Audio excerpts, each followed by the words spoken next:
Hello and welcome everybody, one and all. It's great to have you here and we're starting to see the impact of your hard effort. We work hard here, sentence by sentence, and this is a safe place actually to take risks in writing, make mistakes, be a brave speller, and over time I can see that the efforts are really paying off. Well done, everybody. It's great to have you here, and we're in the middle of a unit working on a persuasive letter. We're trying to convince those felt tips to please come back. We're trying to build our stock. And yesterday we were talking about generating more funds so we have more felt tips to look after and love. My name is Mrs. Considine. Lots of children call me Mrs. C. We're gathering more and more children from around the globe and grown-ups too, and there are many people picking up their pens and pencils with pride. I can tell when you put the effort in. We have our own gorgeous jingle and it goes like this. Pens up, think at pace, jot quick, writing's ace, and we want flames bursting off those pens. Okay, here we go then. Just a reminder of the time, we're always lickety split. We have 45 seconds to jot, where you glimmer your own independent thinking and thoughts and star your favourite ideas. Then I add vocabulary into our vault and you watch, choose and decide if you like any of my words and add them to your list. And I always give you 3 minutes to write, which gives some of you to follow the structure, add your own ideas, and if you are ready, without pushing on, you can deepen. Okay, so who, citing time, is on our celebration ward? Well, it's come in yesterday from Jennifer Aitchinson, a teacher who teaches Year 6, and Emily's work is utterly stunning. She wins the award today because of her detail and her actually careful editing process. You can see she's reread her work and made some really purposeful edits. I'm going to read the detail and richness of her writing. Here we go. Earlier today at snack time, we created arts and craft officers who will make sure you don't fall on the floor at the end of the day and will put all your caps back on. We also established felt pen police, also known as the search crew, who will search for you if you are lost. These people will do their jobs the best they can. Oh, Emily, that is brilliant. Who is on the super sentence stacking wall? Well, we've got a Year 3er and it's Annabelle Guest. Please listen to her really serious formal style here. We designated 3 felt tip inspectors. Thank you, Annabelle. And Harry, sent in from Mum, Anne-Marie Helm. Look at his vocabulary. Urged, unquestionably. It's, this is a really strong line of argument to the felt tips. And Amaya from Sinsbury Primary School. Look, she's got sea blue, ruby red and grass green. Oh, you really are impressing me. Right, I'm going to put 30 seconds on the clock. This is your chance to get ready to write. You can have a piece of paper or a book, but you are working in 2 halves. This will be the bend in your book, or you can fold a piece of paper. Cut the left side into equal thirds and then cut them in half so you create over the lesson 6 word banks. We always put on the screen where you write. Off you go.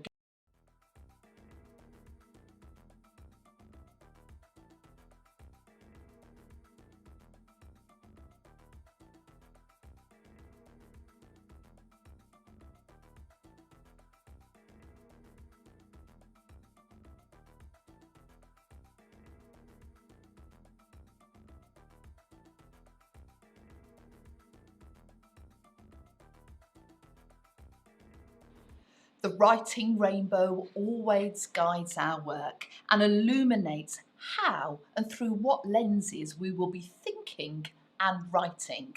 So first things first, we're thinking about adverbs, a how adverb, and we're going to use that for emphasis.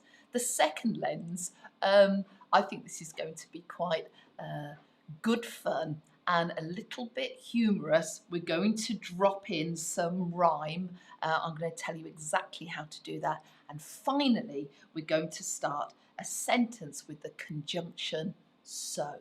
All of this is building confidence and style within our work. So, where are we on our letter map? Well, we're here at plot point or waypoint 4, which is all about giving the felt tips reassurance, letting them know if they come back, they will be really safe and protected and will never treat them like that again. We need to persuade them back, and that reassurance needs to be really strong. Now, we are going to be up here. Our language is going to be positive. Our language is going to be polite, and we're going to put that glimmer of rhyme in to entice them as well. I'm going to show you how to do that. And actually, I'm just going to talk to the teachers for a little moment to let them know if you want to download your own blank maps, then please hop onto janeconsidine.com/live lessons. There's loads of freebies there. Okay, so first things first, we're moving to Word Bank 1, Learning Chunk 1, and I want to emphasise, just to really hit home to the felt tips, how truly sorry we are. So we're going to gather some adverbs that emphasise that sorry. The sort of thing I mean are words like extremely sorry. I think I might need a shadeometer to help me. Let me show you the sort of things we could use before the word sorry. Desperately sorry. This is an interesting one because this is an adverb and it doesn't end in ly. Rather sorry. Dreadfully sorry. I am going to start on my intensity scale, and I think the ones that are less intense can go here and more intense can go here. I'm going to put slightly sorry here because it is less intense. And at the top of the scale, I'm going to put desperately sorry because it really shows intensity of that apology. I'm going to leave that on the screen now for 45 seconds. And in Word Bank 1, can you scale those adverbs?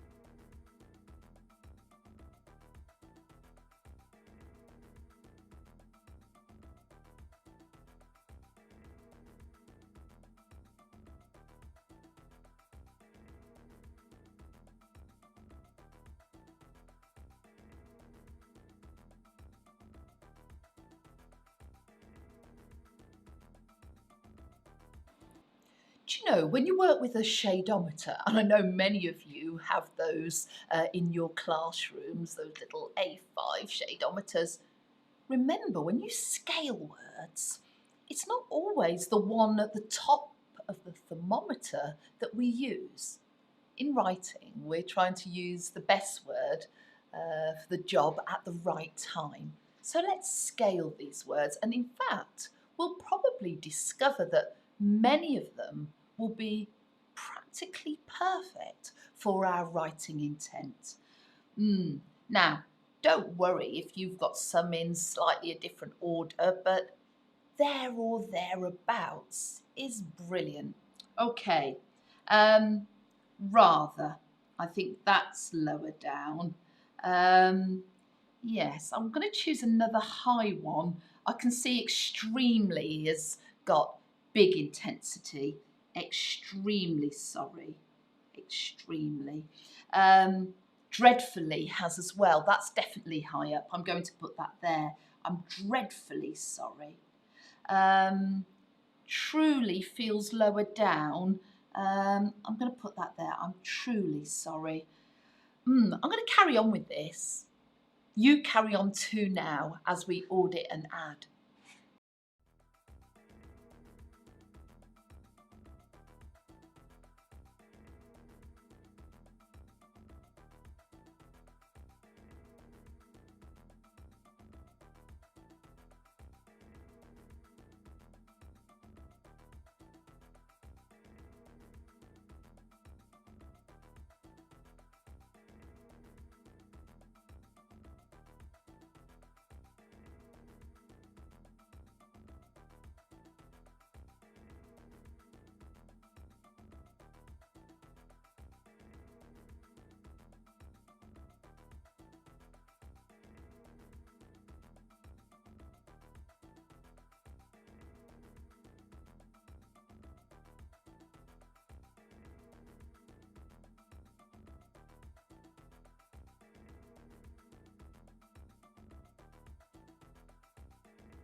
We've got to remember what really has upset the felt tips. We've got the incident, the tragic incident of yellow, orange and blue drying out permanently. But then we've got this other problem that has caused them to quit. It's the taking of the tip of the felt tip and jabbing it really hard. And that has really upset them. So we've got to reference that. And I think what could help us here is using a clever device that we've got really good at. You know, you'll notice Mrs. C does a lot of interleaving. Things short, quick, snappy, have a go. We don't have to be perfect. It comes back again. We have another chance to practice it. It comes back again. We're looking at hyphens. And we're going to take a noun and a verb and get the reader to push them together in their mind to make meaning. I'm going to give you 4 nouns. What are these nouns? Head, the head of the felt tip, the nib of the felt tip, or the tip of the felt tip. I just said 4, didn't I? Well, I'm going to give you 3. Now, look here. I want you to notice that there is a little hyphen there that I've got ready and waiting. Now, I'm going to gather verbs. Verbs that end in ing and that are actually quite angry and violent and rough and describe how actually as a class we haven't looked after them. This is the sort of thing I mean. And we could get the reader to read it together. Head walloping incident. The nip nudging, or nib, not that, nib nudging event, and tip jabbing. Oh, Mrs. Considine, it's a good job you read your work. Okay, they're my ideas. Off you go now, jotters.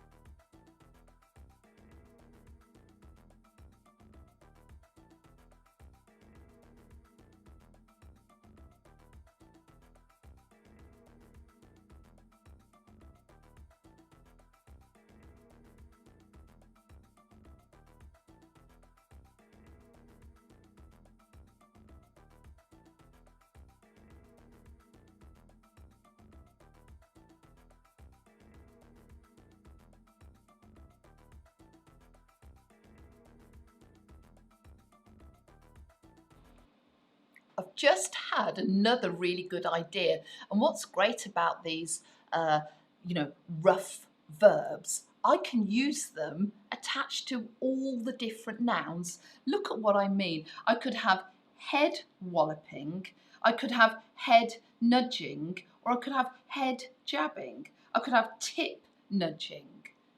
Let me give you another verb. Shoving. Or what about this idea? Smashing. I think you're going to be really good at this. I'm going to add more now to audit and add. Tick the ones off you like or that you've already got.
Okay, I'm moving to writing side now, and you're going to see inside the writer's brain.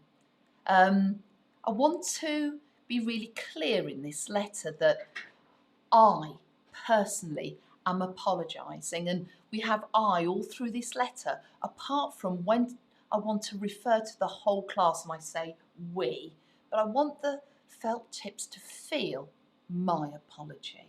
So I'm going to start with the pronoun I again, and I want to say sorry, but I want to turn it up.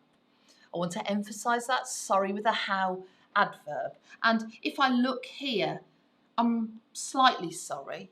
Well, I don't think that will cut it. I'm rather sorry.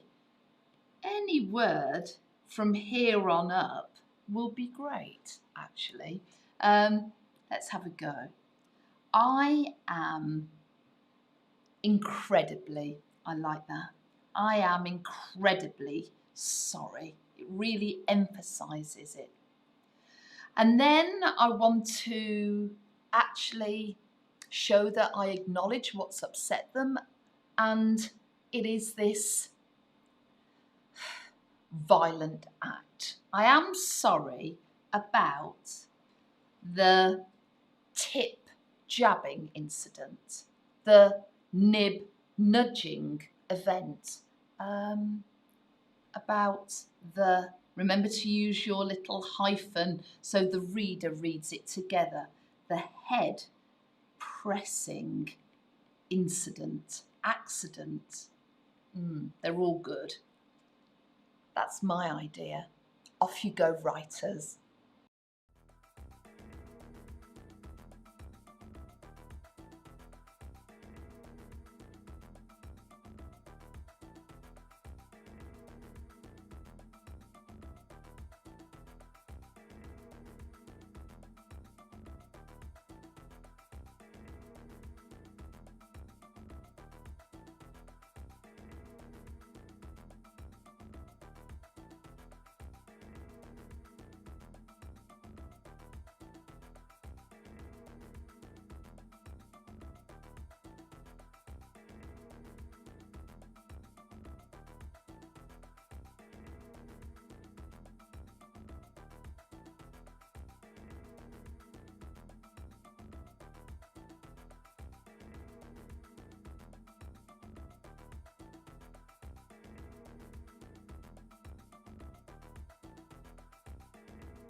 Oh, great stuff. Let's move now to learning chunk 2. And I want to tell you something really important about how we're going to reassure the felt tips. We are going to create some felt penning rules, some instructions, some commands that all the children in the class are going to abide by, and this will make sure they are safe and cared for. So this is the sort of thing I mean, that actually these felt penning rules can be generated and hung up in the class really, really clearly, so everybody knows what they have to do. So the rules are hung there and the felt tips feel safe. Now, when we write a set of instructions, they will start, and they do start, with verbs. Verbs of a certain type. Verbs that are imperative.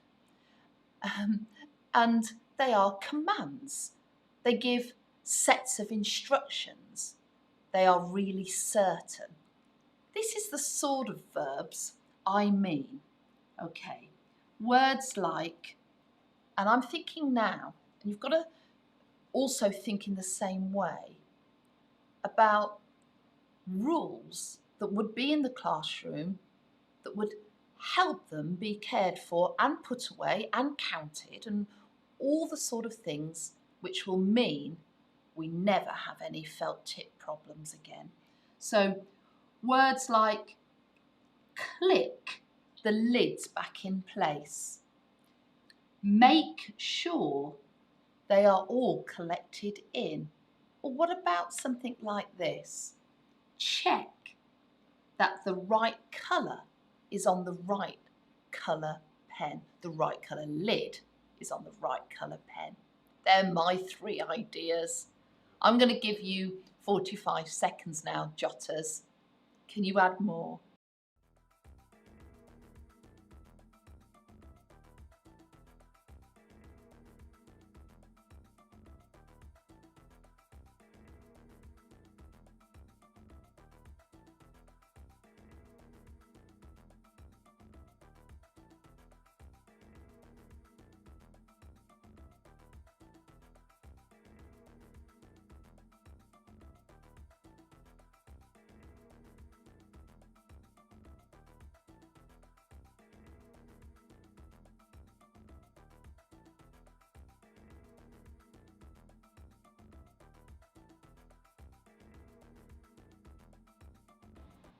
I've thought of another verb, which is this, consider.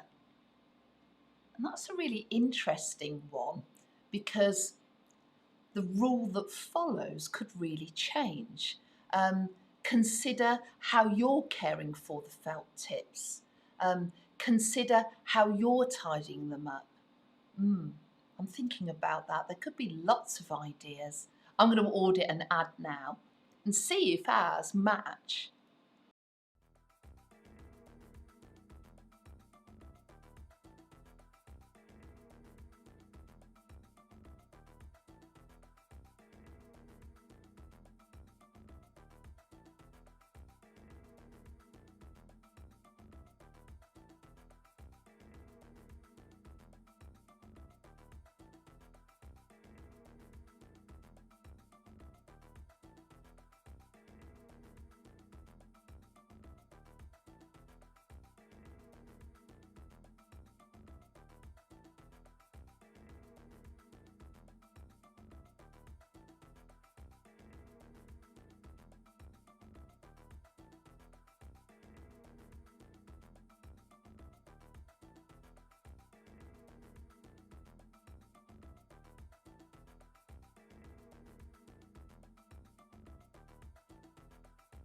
Oh, well done.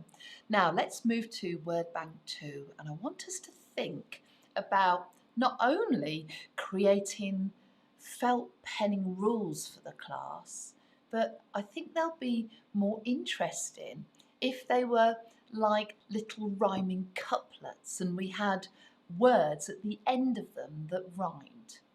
So I've been thinking, if we take two keywords that could go at the end of our rule, the first word being day and the second word being end, I'm going to see how many rhyming words I can come up with for day and end, and then see which ones I could generate some rhyming rules for.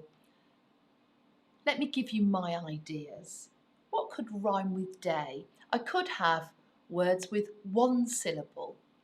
Day, way, tray. I could have words with two syllables. Look at this idea. Day, delay. I like that. What about display or obey? Oh, I think that's going to be a really important word, obey. What about end? Look, depend, amend. Now, I'm a bit nervous about amend.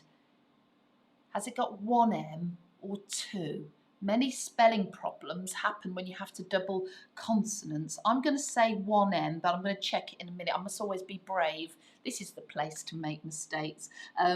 Attend. I've put another little question mark down there because you might be able to think of two other words that rhyme that could make your rules. Off you go, jotters.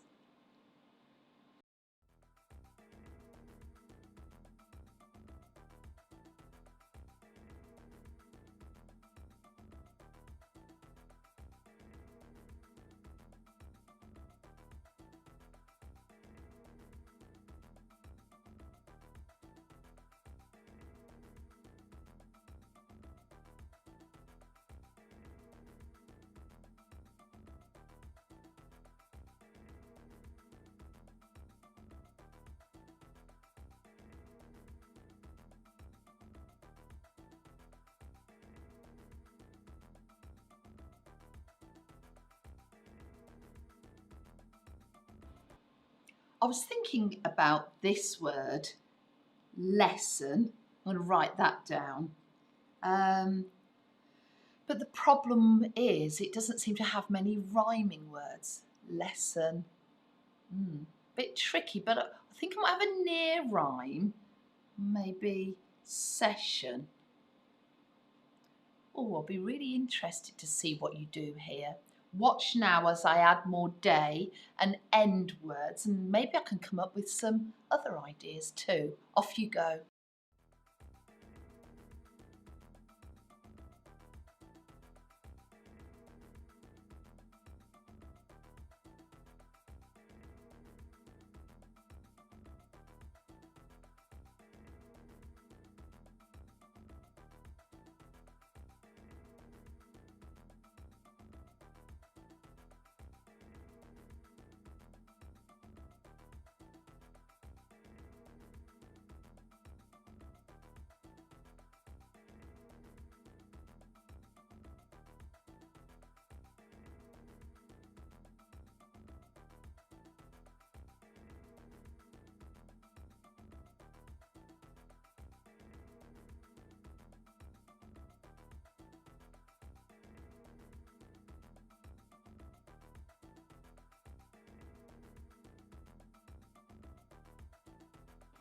Oh, our rhyming pods are popping off.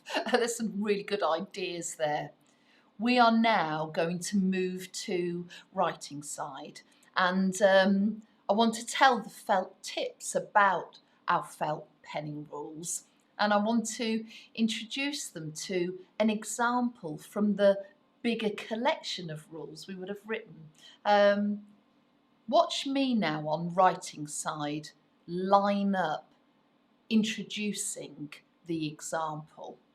Okay, here we go. Over onto writing side. This is not just me now. I'm not going to start with I. I'm going to introduce the whole class because we all got involved in writing the rules. So I'm going to write now here, starting with the determiner the class. You could even emphasize that further, the whole class, everybody in the class. The class have made a set of felt penning rules or instructions or commands, all, you know, you can call them what you like, that all of us have signed, showing that commitment. Now, watch closely. We are not in the letter going to put all of the rules in, but I do want to give them an example. When you want to use for example in English, you use this abbreviation. You actually introduce it with an E, full stop, G, full stop. And that is a Latin term which means exempli gracer, and that means for example. We're now going to put in an example, and our example is 2 lines, just 2 lines from our rules. We're going to do something quite funky. We're going to actually do a little bit of paper as though it's from the rules. I know lots of you would like to decorate that and have fun with it. And now I'm going to do 2 jobs at once. I'm going to use one of my imperative verbs for the first line. Then I'm going to choose another imperative verb for the second line. And the 2 words at the end are going to rhyme. I could have obey and day. I could have attend and end. I have to really think about this. So here we go. Consider. I'm going to start with my bossy imperative verb giving the command. Consider tidying the felt tips. Oh, let me change that. My brain is going quicker than my pen. Tidying the felt tips every lesson. Now I've got my end word in place. My end word is lesson, and that's where I'm going to find my rhyme. I'm also now going to introduce the second line of the rules, and I'm going to use another imperative verb. Click, put, find. I'm going to use count, I think. Count, and I'm working towards getting this end word in, session. Count the lids, count the quantity. Count the quantity at the beginning of the session. Consider tidying the felt tips every lesson. Count the quantity at the beginning of the session. I think you're going to be really good at that. I know you can create some rules that start with imperative verbs and showcase a double piece of end rhyme. Off you go, writers.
Do you know, I've just been looking at my work and I'm going to do an edit.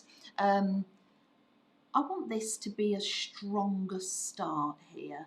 So I'm going to write organise and tidy the felt tips every lesson. It's much more certain and has more of a command feel to it. Organise and tidy the felt tips every lesson. Count the quantity at the beginning of the session. I think the felt tips will feel safer with those more direct rules. Okay, let's move to learning chunk 3. And I want us to have a go at something really powerful for thinking. It's a zone of relevance target board. Now, the word relevance means, as a writer, you're thinking about the most relevant, the most precise words, the words that fit the job in hand, and a zone of relevance can help us. Now, what I've done is gathered a whole set of words here about me reassuring the felt tips. And what we're trying to do is sort these words out. These are a collection of positive and negative words. And I want to write a sentence with the positive words that are nearer the centre of this target just here. I'm going to look across these words and sort them out into 2 departments. Positive, relevant words that I can reassure the felt tips with, and negative, not relevant words. Let's have a look. Let's have a look at this word, promise. I think that is going to be a very relevant word. That means in a sentence I can say, I will promise you, we all promise you to look after you in the future. So I'm going to write promise in the positive relevant section. Let's have a look at this word. It's really long. You might not have heard it before. Lackadaisical. That's a word that means we can't really be bothered. It's like having a lazy attitude. We're going to have a lackadaisical approach in taking care of you. That's not going to work. It's got negative intent. It looks like we're sloppy and we don't really care. So I'm definitely going to write lackadaisical. Oh, it's a long word, lackadaisical. I'm going to put that in the negative, not relevant section. I'm going to give you 45 seconds. See if you can sort these words into positive, relevant, or negative, not relevant.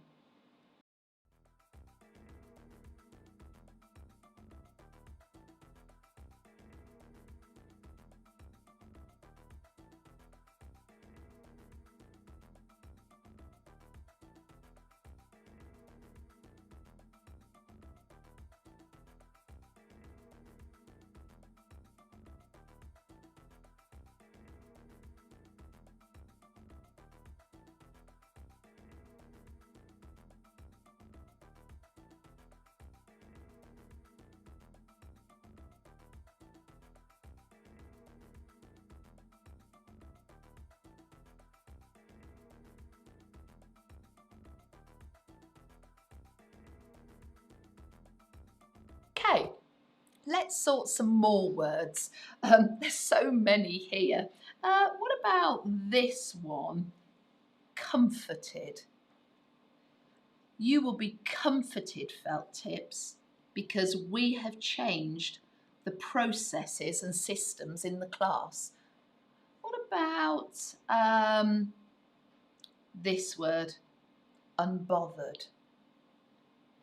Let's put that down here in this irrelevant section. Not bothered and irrelevant are used interchangeably. not bothered, unbothered. Bit like that word actually. I'm going to do some more sorting now. Check your words.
So I've sorted some of those words and I've just noticed when you look down here at these words with the prefix un attached, they've negatized the words unbothered, unconcerned, unsympathetic, uninterested. And that's really fascinating because we can put all of these up in the positive section if we take the un off. Look, we're going to be sympathetic to your wishes. That's really interesting, isn't it? How a prefix un can flip a word to positivity or negativity. Fascinating stuff. Okay, what I want to do now is, and we don't do this a lot, this is the first time we've done it actually, so it's a little bit tricky. I want us to plan the end of a sentence. I want us to plan a good, strong ending of reassurance. The sort of thing I mean is the big finish. Something like this. It will not happen again.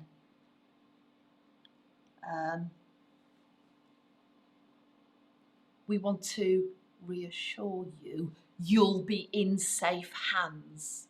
You can almost talk the beginning and then write the end.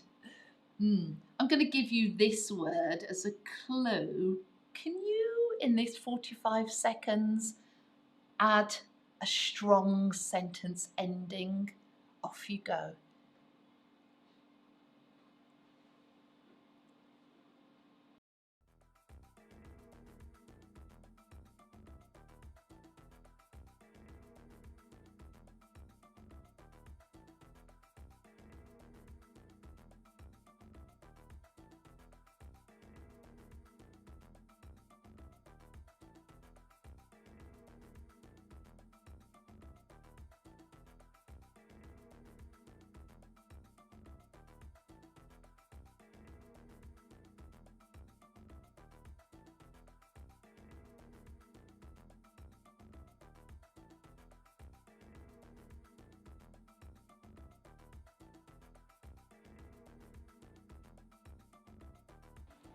This is my idea, using the word never to push my thinking on.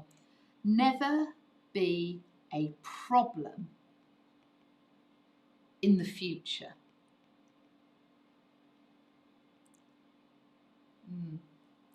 What about these two words, that and always? Can you think of a sentence end for those? Off you go.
Okay, let's move to writing side. And when we move to writing side, I'm going to be really, really insistent that you start with a certain conjunction. It's the conjunction that I talked about at the beginning, and it helps connect our ideas. It's almost like a cause and effect because of the rules, because of our rethink, because of our commitment to kindness. You are going to be safer. And what is that conjunction? So I insist you use it. It's so. So, and I'm going to use one of these positive, relevant words. So please be assured. So please be assured. So please feel confident. So we pledge to you. There's going to be loads of ideas there. So please be assured this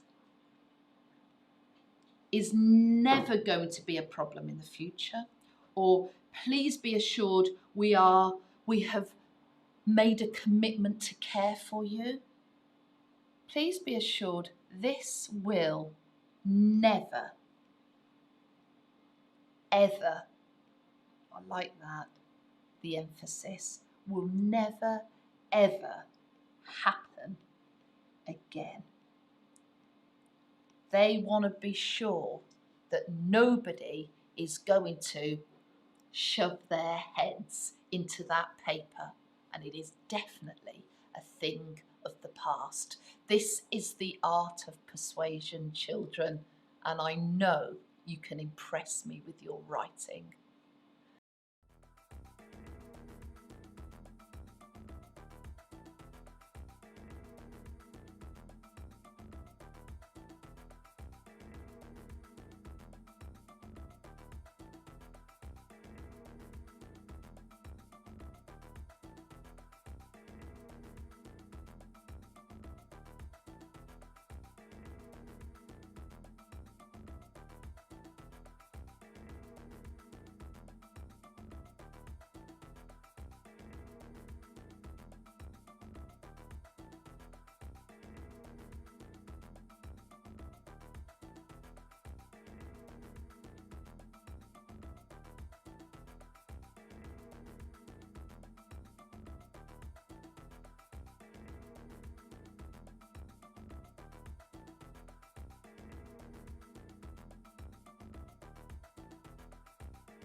Brilliant stuff. I'm going to read my work back, and I just want to place this edit in that I made along route organise and tidy, because I felt that it was a stronger set of commands.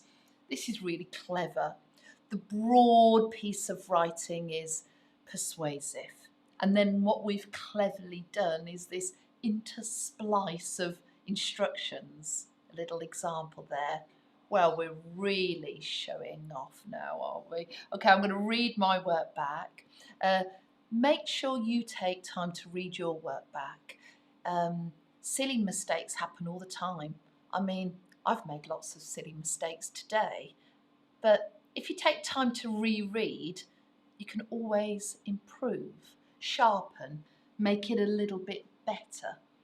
Okay, this is what we've written today. I am incredibly sorry about the head pressing incident. The class have made a set of felt penning rules that all of us have signed, e.g. organise and tidy the felt tips every lesson, count the quantity at the beginning of the session. So please be assured this will never, ever, for emphasis, happen again. Well, you truly impress me, and remember, if you're somebody who is inserting deepen the moment, I do notice. That is where you don't push to a new idea. You stay on the idea and deepen and enrich it. And I can see all of your efforts. I notice when children have vocabulary vaults that are popping off the page and have added their own independent ideas too. Your writing is already becoming more precise and accurate. Thank you, mums and dads. Thank you, grands and granddads, and everybody who's working together to ensure that the effort is there. You know, we're chipping away and getting better every day. If you're a teacher and you want to know more about this approach to writing, then I'll hold your hand and you can come and join me at www.janeconsidine.com, and I have some intensive training for teachers to learn more. If you're a mum or a dad or a gran or granddad, make sure you don't work too hard. Some of you are not only helping your own children, but you're sending in me your writing as well. Thank you, Mrs. Gabrielle, for your work, and you're 67 years old. Oh, it's lovely. Now, please, no shaky hands, lovely clear photographs. You know how to let me see your work. You contact me through Twitter at Jane Considine, Facebook at Jane Considine Education, and we're getting more submissions on Instagram. So, until tomorrow, when we continue with our letter, I will see you same time, same place at 9:45.